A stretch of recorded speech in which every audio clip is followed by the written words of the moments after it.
ونستعينه ونستغفره ونعوذ بالله من شرور أنفسنا ومن سيئات أعمالنا من يهده الله فلا مضل له ومن يضلل فلا هادي له وأشهد أن لا إله إلا الله وأشهد أن محمدًا عبده ورسوله أرسله بالحق بشيرا ونذيرا أما بعد فإن خير الحديث كتاب الله وخير الهدي هدي محمد صلى الله عليه وسلم فإن خير الأمور عوازمها وشر الأمور محدثاتها وكل محدثة بدعة وكل بدعة ضلالة وكل ضلالة في النار فأعوذ بالله من الشيطان الرجيم بسم الله الرحمن الرحيم إن أول بيت وضع للناس للذي ببكة مباركا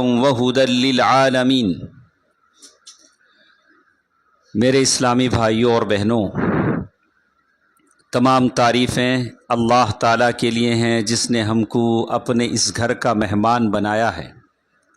ہم سب اللہ کے گھر کے اس مہمان ہیں۔ اللہ کے نبی صلی اللہ علیہ وسلم نے حدیث میں فرمایا کہ جو آدمی مسجد میں آتا ہے وہ جنت کی کیاریوں میں چرتا ہے۔ جو مسجد میں آتا ہے وہ جنت کی کیاریوں میں وہاں سے پھول پھل کھاتا ہے اور وہاں سے وہ فائدہ اٹھاتا ہے۔ یہ مسجدیں اللہ کا گھر ہیں۔ وَأَنَّ الْمَسَاجِدَ لِلَّهِ فَلَا تَدْعُوا مَعَ اللَّهِ أَحَدًا۔ مسجدیں اللہ کے لیے ہیں۔ مسجد میں کسی کی تعریف، کسی کے گن نہ گائے جائیں۔ میں بہت سخت سست کہتا ہوں، کبھی علماء کی تعریف ہونے لگتی ہے، ہمارے شیخ صاحب اتنے بڑے ہوتے، ارے مسجد ہے کہ تمہارا گھر ہے؟ شیخ صاحب کی تعریف کرنے کا اتنا ہی شوق ہے تو باہر جا کے کر لو۔ مسجد ہے، صرف نام بولیں کوئی بات، لیکن لمبی لن ترانیاں آپ گائیں مولانا کے تعلق سے، شیخ صاحب، جائز نہیں، جائز نہیں ہے۔ وَأَنَّ الْمَسَاجِدَ لِلَّهِ، مسجدیں خالص اللہ کے گھر ہیں۔ فَلَا تَدْعُوا مَعَ اللَّهِ أَحَدًا، کسی اور کی تعریف، کسی اور کی بڑائی، کسی اور کی لن ترانیاں یہاں جائز نہیں۔ یہ مسجدیں ہیں۔ اللہ کے نبی صلی اللہ علیہ وسلم سے پوچھا گیا کہ یا رسول اللہ، ابو ذر غفاری رضی اللہ عنہ فرماتے ہیں، یا رسول اللہ، سب سے پہلے زمین پر اللہ کا کون سا گھر بنا؟ نبی اکرم صلی اللہ علیہ وسلم نے فرمایا کہ کعبہ مکرمہ، کعبہ مقدسہ، جو سب سے پہلے زمین پر بنایا گیا، جس کا ذکر اللہ تعالیٰ نے سورۃ آل عمران آیہ نمبر 90 میں فرمایا، ان اول بیت، سب سے پہلا گھر، جو برکت والا گھر کعبۃ اللہ بنایا گیا۔ پھر دوسرا سوال انہوں نے کیا، اس کے بعد کہا کہ بیت المقدس، دونوں میں کتنا ڈیوریشن تھا، مدت تھی؟ تو کہا کہ 40 سال۔ 40 سال کے بعد بیت المقدس بنا۔ تو سننے والوں کو تھوڑا کنفیوز ہوتا ہے کہ ارے کعبۃ اللہ تو ابراہیم علیہ السلام نے بنایا، بیت المقدس تو سلیمان علیہ السلام نے بنایا، کافی لمبا زمانہ گزرا، یہ 40 سال والی کیا بات ہے؟ بولا کہ ابراہیم علیہ السلام اور سلیمان علیہ السلام یہ رینویشن کرنے والے تھے، لیکن جو بنیادیں تھیں وہ آدم علیہ السلام نے ڈالی تھی۔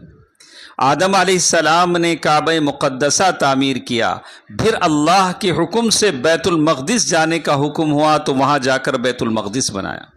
تو دونوں کے بانی حضرت سلیمان علیہ السلام تھے۔ تو دوستو عزیزو، یہ اللہ تعالیٰ کے مقدس گھر ہیں۔ ان گھروں کی بڑی عبادتیں ہیں، بڑی فضیلتیں ہیں، بڑی مزیتیں ہیں۔ تو اللہ کے گھر بنانے پر آدمی کو ملتا کیا ہے؟ اللہ کے نبی صلی اللہ علیہ وسلم نے فرمایا، من بنا للہ مسجدا یبتغی بہ وجہ اللہ بنى اللہ لہ بیتا فی الجنہ، جو شخص اللہ کو خوش کرنے کے لیے مسجد بنائے گا، اللہ کو راضی کرنے کے لیے، اللہ تعالیٰ جنت میں اس کے لیے گھر بنائیں گے۔ جب سے اس سرزمین پر، اس زمین پر اللہ اکبر کی صدا اسپیکر میں ہوئی، کوئی بھی مصلی آیا اس نے اللہ اکبر کہا، سبحان اللہ کہا، سبحان ربی العظیم کہا، جس کسی نے اس ماتھے پر پیشانی اس زمین پر ماتھا ٹیکا، سبحان ربی العظیم کہا، سارا ثواب ہر اس آدمی کو ملے گا جس نے اس کی بنیاد کے لیے کوشش کی، جس نے اس بنانے کے لیے پیسہ خرچ کیا، جس نے اس کی صفائی میں حصہ لیا، جس نے رتی برابر اس مسجد کو یہاں قائم کرنے میں اپنی خدمات پیش کی، اس کے جھولی میں نیکیاں جائیں گی۔ کب تک یہ ہوگا؟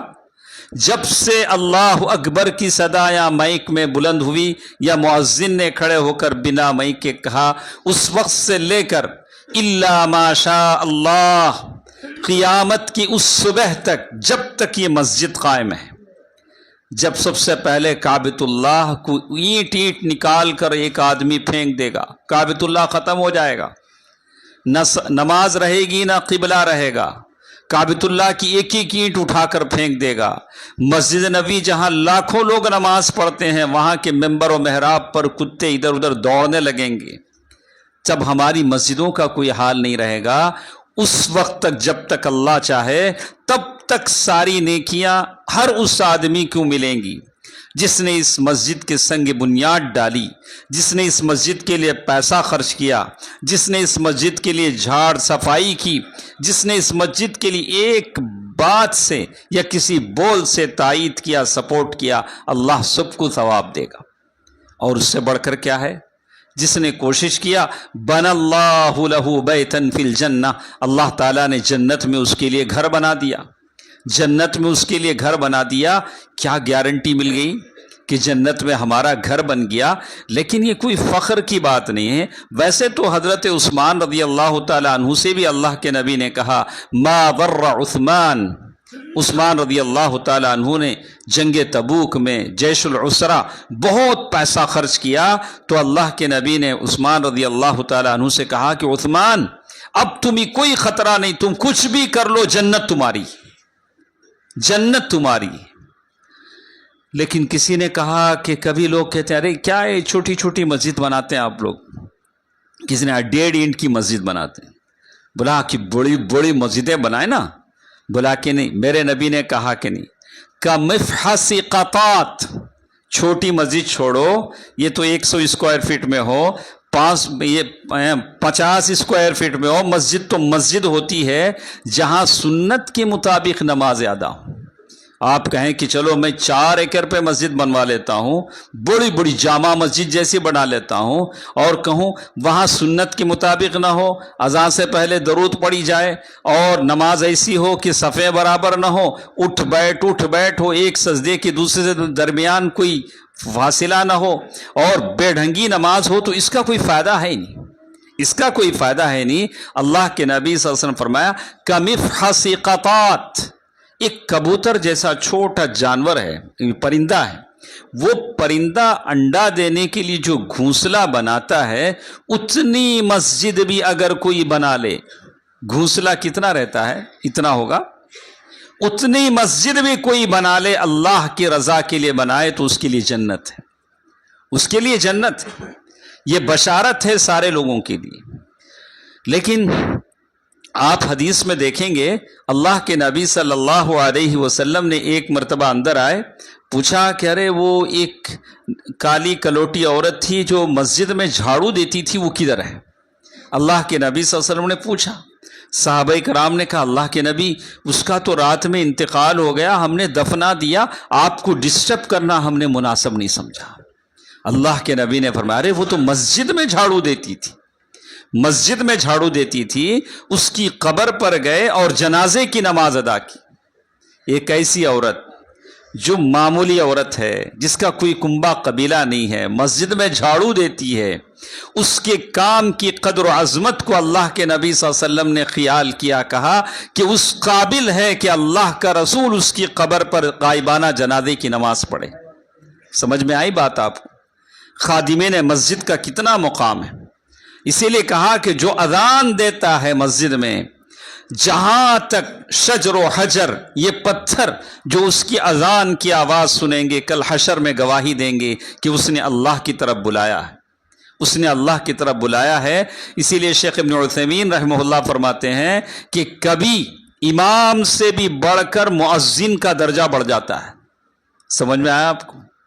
مؤذن کا درجہ امام سے بھی بڑھ جاتا ہے، لیکن مؤذن اذان دے گا امام کی اجازت سے۔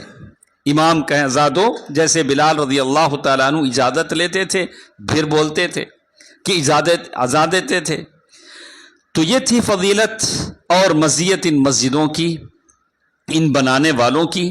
لیکن بات دراصل یہی ہے کہ مسجد ہم بنائیں، لیکن ایسی مسجد بنائیں، ایک فعال مسجد، مسجد ایسی ہو ایک کمیونٹی سینٹر بھی ہو، ایک سوشل یعنی رفاہی خدمات کا ذریعہ بھی ہو۔ جیسے اللہ کے نبی صلی اللہ علیہ وسلم اسی مسجد کے صحن میں بیٹھتے تھے، لوگوں کے فیصلے کرتے تھے، کبھی قیدیوں کے فیصلے ہو جاتے تھے، کبھی اسی مسجد کے صحن میں حبشی لوگ کھیل کا مظاہرہ بھی کرتے تھے۔ اللہ کے نبی صلی اللہ علیہ وسلم کبھی اسی مسجد کے صحن میں کبھی لوگوں کی شادی بھی کروا دیتے تھے۔ تو مسجد ایسی ہو جو صرف نماز پڑھنے کے لیے نہ ہو۔ نماز پڑھنے کے لیے تو بہت ساری مسجدیں ہیں، ہم ایسی مسجد چاہتے ہیں جہاں امام لوگوں کے عقیدے کی اصلاح کریں، فجر کے بعد درس ہو، عشاء کے بعد درس ہو۔ ہم نے ایک سرکولر جاری کیا تھا کہ ہر مسجد میں ریاض الصالحین فجر کے بعد پڑھا جائے، ہر مسجد میں پڑھا جائے۔ ایسی مسجد ہو جہاں مکتب میں لوگ بچے آئیں، محلے کے بچے آ کر مکتب میں پڑھیں، مسجد سے ان کا تعلق جڑے اور مسجد سے وہ اپنا تعلق بنائیں۔ ایسی مسجد ہو جہاں یہ ہو، اور ایسی مسجد ہو جہاں لوگوں کے درمیان فیصلے کیے جائیں، ان کی کاؤنسلنگ کی جائے، ان کی جو ازدواجی زندگی ہے، فیملی لائف ہے، اسے لوگوں کو سمجھایا جائے۔ اور مسجد ایسی ہو جہاں جمعے کے خطبوں میں لوگوں کو ان کی اصلی زندگی اور صحیح زندگی گزارنے کا طور و طریقہ بتلایا جائے۔ یہ فعال مسجد ہوتی ہے، ایسی مسجد جو اللہ کے نبی صلی اللہ علیہ وسلم نے چاہا ہے۔ اور مسجد کے جو ذمہ داران ہوتے ہیں ان کے اندر بھی اخلاص اور للہیت ہونا چاہیے۔ میں اکثر دیکھنے میں آتا ہے جب ہم مسجد بنانے لگتے ہیں تو سارے لوگوں سے چندے کرتے ہیں، نہیں بھائی آپ دیں آپ دیں۔ جب مسجد بن جاتی ہے تو 3 آدمی بیٹھ جاتے ہیں، یہ ہمارا۔ بولا ارے یہ کیسا صاحب؟ آپ جب مسجد بنانے لگے تو سارے لوگوں سے چندہ کیا، جب بن گیا تو آپ نے کہا کہ ہم، بولا ہمیچ، بولا کہ نہیں، نہ ہم ہیں نہ ہمیچ ہیں، یہ اللہ کی مسجد ہے۔ وَأَنَّ الْمَسَاجِدَ لِلَّهِ فَلَا تَدْعُوا مَعَ اللَّهِ أَحَدًا۔ یہاں کسی کی اجارہ داری نہیں چلے گی، یہ کسی کی اجارہ داری نہیں چلے گی۔ آج آپ ہیں تو کل کوئی دوسرا ہے، لیکن یہ مسجد ہمیشہ رہے گی، یہ مسجد ہمیشہ رہے گی۔ 100 سال کے بعد کوئی آتا، میں متولی، برا کہ نہیں، تجھ سے پہلے جو تھا وہ بھی ایسے بولتا تھا، وہ چلا گیا، مسجد یہی، مسجد یہی رہے گی۔ تو اسی لیے کہا گیا کہ مسجد ایسی ہونی چاہیے جسے ہر ایک کو حق ہے۔ ہم کسی کے درمیان بھید بھاؤ نہیں کرتے ہیں، نہ عورتوں کو مسجد سے روکتے ہیں۔ دنیا بھر کی باتیں کریں گے، لوگ مرتد ہو رہے ہیں، بچیاں مرتد ہو رہے ہیں، وہ ادھر جا رہی، وہ اس کے ساتھ ارے تم نے کبھی خواتین کو مسجد آنے کی اجازت دی؟ ارے اللہ کے نبی صلی اللہ علیہ وسلم کے اس زمانے کو دیکھو، حضرت عمر فاروق کی اس بیوی عاتکہ کو دیکھو کہ عمر فاروق محراب میں شہید کیے جا رہے ہیں، ان کی بیوی عورتوں میں موجود ہے۔ اللہ اکبر! تم نے عورتوں کو دور رکھا، عورتوں کو دین ہی نہیں سکھایا۔ بولا کہ طلاق بڑھ رہا ہے، خلا بڑھ رہا ہے، ارتداد بڑھ رہا ہے، رو رہے ہیں، شارٹ بنا رہے ہیں، ڈال رہے ہیں۔ ارے جو کرنے کی کام ہے وہ کرو نا، عورتوں کو مسجدوں سے جوڑو، علماء کی تقریریں انہیں سناؤ، دعاؤں میں شریک کرو، اللہ کا خوف ان کے دلوں میں پیدا کرو۔ یہی چیز تو ہم چاہتے ہیں۔ ہم چاہتے ہیں کہ ہماری خواتین ویسے بنے جیسے اللہ کے نبی صلی اللہ علیہ وسلم کے زمانے کی خواتین تھیں، زمانے کی عورتیں تھیں، مسجدوں سے ان کا تعلق تھا، چھوٹے بچے مسجدوں میں آتے تھے، اور جو مسجد کے ذمہ دار ہیں وہ بلند اخلاق والے ہوں، ہر ایک کو برداشت کرنے کی طاقت ان کے اندر ہو۔ کتنی طاقت! جیسے اللہ کے نبی صلی اللہ علیہ وسلم کا وہ زمانہ یاد کرو کہ اعرابی ہے، گنوار ہے، بدو ہے، بستی والا ہے، سیدھا مسجد میں آیا ہے اور کنارے بیٹھ کر پیشاب کرنے لگا ہے، مسجد نبوی میں، جہاں ایک نماز کا ثواب 1000 نماز کے برابر ملتا ہے۔ صحابہ کرام نے کیا کیا؟ ویسے تو آج کل ہم دیکھتے ہیں، میں ابھی بھی دیکھ رہا ہوں، بہت سارے مسجدوں میں ہم دیکھتے ہیں ٹوپی لگائے بغیر مسجد میں آنے کی اجازت نہیں۔ ابھی بھی بعض مسجدوں میں بورڈ لگا ہوا ہے، ہمارے علاقوں میں ہم نے دیکھا ہے، فلاں کوئی ایسے بولے گا کہ اس کو مسجد میں آنے کی اجازت نہیں۔ ارے آپ اس طرح کے قید و بند نہیں رکھ سکتے ہیں۔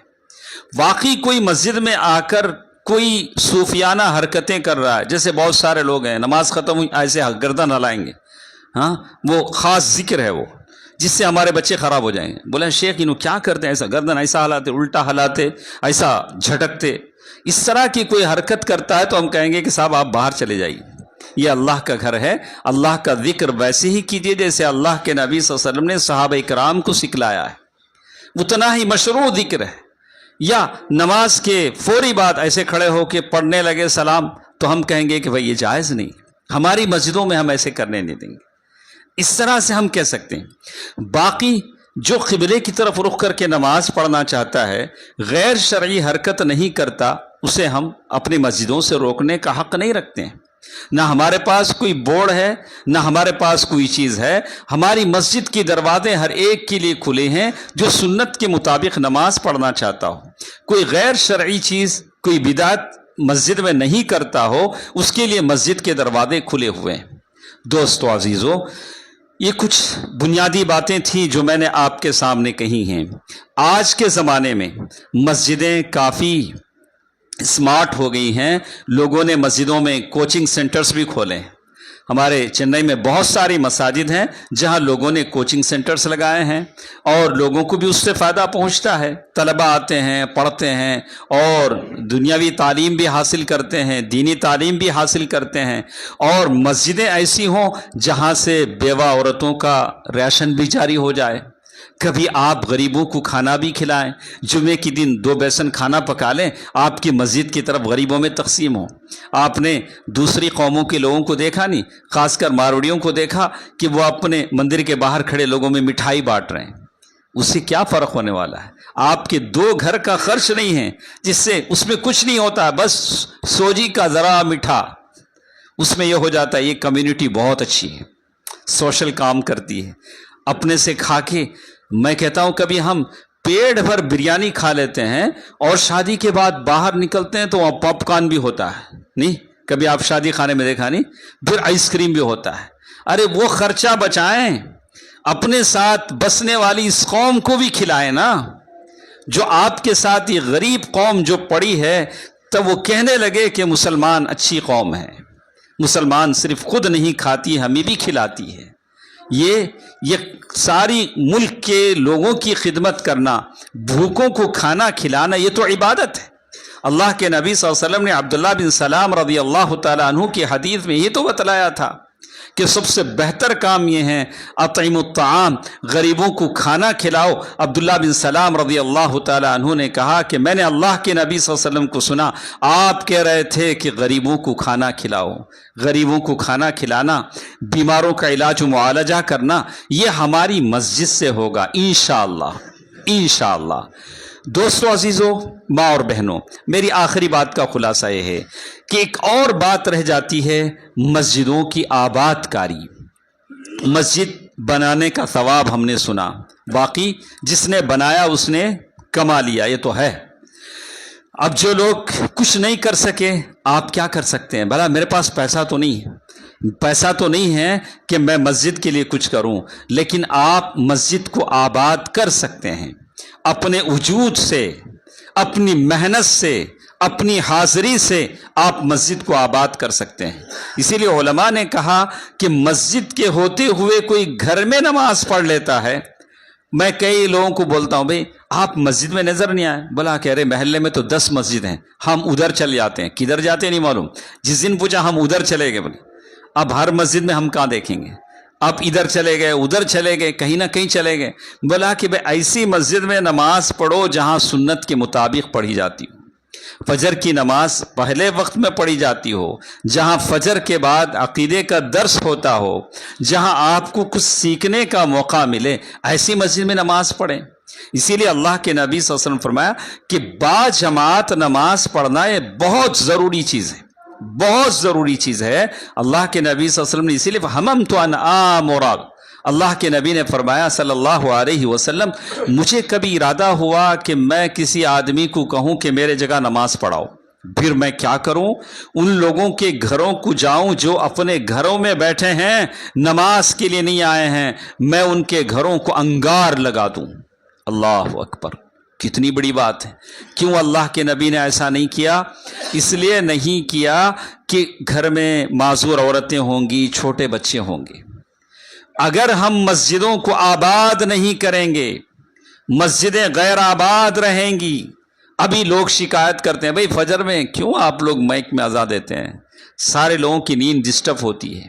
کتنے لوگ آپ کی نمازوں میں آتے ہیں، ایک سب بھی نہیں رہتی فجر میں، آپ ڈسٹرب سارے لوگوں کو کرتے ہیں، اسی لیے مائک میں دینا بند کر دیں۔ دیکھا، اگر سارے لوگ آ جائیں، وہ اذان سن کر لوگ آنے لگیں، اس کی حیثیت کبھی ختم نہیں ہوگی۔ دیکھا، ہماری خود گناہ ہماری نعمتوں کو ختم کرتی۔ ان المعاصی تزول النعم، معصیتیں نعمتوں کو ختم کر دیتی ہیں۔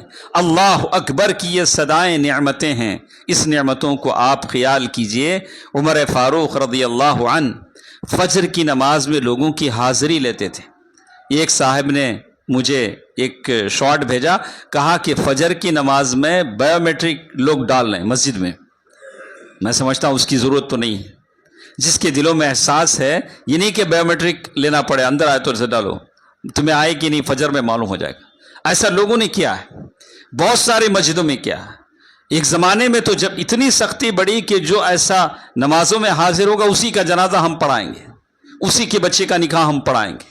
جو مسجدوں سے دور ہے، صرف نام کا مسلمان ہے۔ حضرت عمر فاروق کو دیکھ لیجئے، حضرت عمر فاروق رضی اللہ تعالیٰ عنہ نے ایک اس زمانے کے ایک چھوٹے سے تابعی سلیمان ابو حثمہ، ان کو دیکھا کہ فجر کی نماز میں نہیں ہے، فجر کی نماز میں نہیں ہے، تو 8 بجے یا سورج نکلنے کے بعد باہر نکلے بازار میں، تو ان کی امی سے سامنا ہو گیا حضرت عمر کا، خلیفہ ہے، امیر المؤمنین ہے۔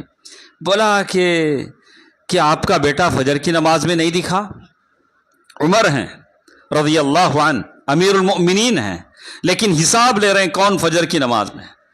تو ماں نے کہا کہ امیر المؤمنین، بیٹا رات بھر تہجد پڑھتا رہا، فجر میں سو گیا۔ بولا کہ اس سے بہتر تھا کہ وہ فجر پڑھ لیتا، رات بھر سو جاتا، رات بھر سو جاتا، فجر پڑھ لیتا۔ رات بھر جو تہجد پڑھا ہو اسے فجر کی چھوٹ نہیں ہے۔ آپ فجر کی نماز رات بھر سو کے آپ فجر کی نماز بھی سو جاتے ہیں، تو اللہ کے پاس ہم کیا جواب دیں گے؟ ہم کیا جواب دیں گے؟ یا بلا اس گھروں میں نماز پڑھ لیتے ہیں۔ اللہ کے نبی صلی اللہ علیہ وسلم کے زمانے میں صحابہ کہتے ہیں کہ 2 صحابہ ہاتھ کا سہارا دے کر جو لوگ نہیں چل پاتے تھے ان کو لنگڑتے ہوئے لا کر صف میں ٹھہرا کرتے تھے۔ دوستو عزیزو، ہماری مسجد تو بن گئی ہے، اسے آباد رکھنے کی ذمہ داری سارے محلے والوں کے لیے ہے، جار المسجد کے لیے ہے۔ کبھی علماء کا فتویٰ ہے کہ کیا آدمی ایک محلہ چھوڑ کر دوسرے محلے میں جا سکتا ہے مسجد کو آباد کرنے کے لیے؟ کبھی جماعت کم ہے تو آپ دوسرے محلے سے آ سکتے ہیں تاکہ اس مسجد کو آباد رکھیں، ایسا بھی ہو سکتا ہے۔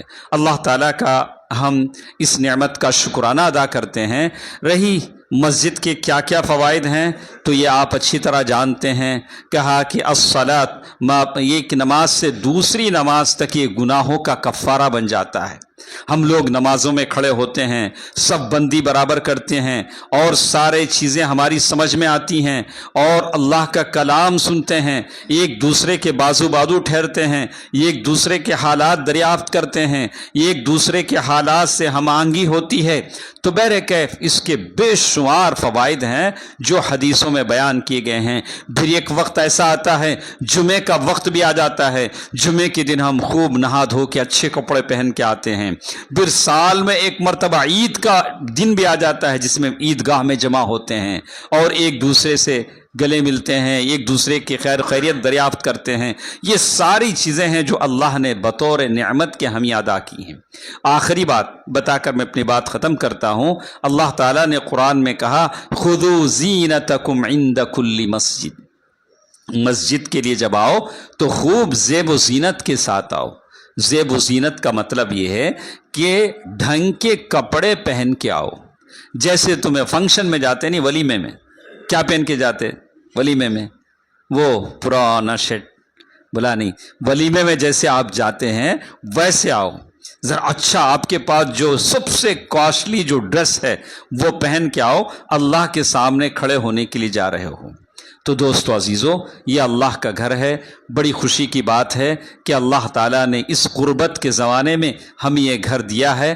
اللہ تعالیٰ ان تمام کو اپنے وعدے کے مطابق، نبی صادق مصدوق نے اپنے زبان مبارک سے کہا کہ جس نے مسجد بنا دیا اللہ نے اس کے لیے جنت دے دیا۔ اس وعدے پر ہم یقین ہے، ہم ان کے لیے دعا کرتے ہیں جنہوں نے بھی پیسہ خرچ کیا، جنہوں نے بھی محنتیں کی، جنہوں نے بھی اس کی سنگ بنیاد رکھی، شروع سے لے کر آج تک جن جن لوگوں نے محنتیں کی ہیں، اللہ سب کو اس کا اجر عظیم عنایت فرمائے، اور قیامت تک جتنے لوگ اپنے وجود سے، اپنے حاضری سے، اپنے خوش دلی سے اور اپنے پیسے سے اللہ تعالیٰ کی اس گھر کے لیے محنت کریں گے، اللہ تعالیٰ سب کو اجر عظیم عنایت فرمائے۔ اے الہ العالمین، جتنے لوگ یہاں موجود ہیں، جتنی بہنیں مائیں ہماری آواز سن رہی ہیں، یا اللہ سب کو جسموں میں صحت، مالوں میں برکت عطا فرما، یا اللہ سب کو دنیا اور آخرت کی نعمتوں سے مالا مال فرما، یا اللہ ہماری الجھنیں، مسائل،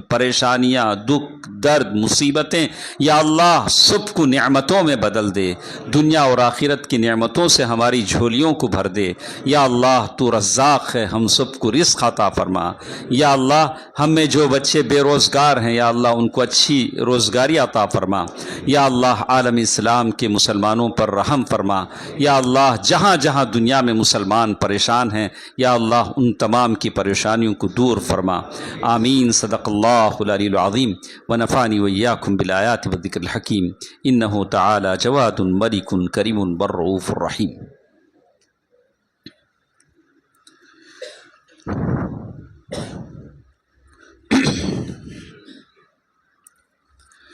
الحمد لله نحمده ونستعينه ونستغفره ونؤمن به ونتوكل عليه ونعوذ بالله من شرور أنفسنا ومن سيئات أعمالنا، من يهده الله فلا مضل له ومن يضلل فلا هادي له، وأشهد أن لا إله إلا الله وأشهد أن محمدا عبده ورسوله أرسله بالحق بشيرا ونذيرا۔ أما بعد فإن خير الحديث كتاب الله، وخير الهدي هدي محمد صلى الله عليه وسلم، فإن خير الأمور عوازمها، وشر الأمور محدثاتها، وكل محدثة بدعة، وكل بدعة ضلالة، وكل ضلالة في النار۔ فأعوذ بالله من الشيطان الرجيم، بسم الله الرحمن الرحيم، إن الله وملائكته يصلون على النبي، يا أيها الذين آمنوا صلوا عليه وسلموا تسليما۔ اللهم صل على محمد وعلى آل محمد كما صليت على إبراهيم وعلى آل إبراهيم إنك حميد مجيد۔ اللهم بارك على محمد وعلى آل محمد كما باركت على إبراهيم وعلى آل إبراهيم إنك حميد مجيد۔ اذكروا الله يذكركم، وادعوه يستجب لكم، ولذكر الله تعالى وأولى وعز وجل وأتم وأهم وأكبر۔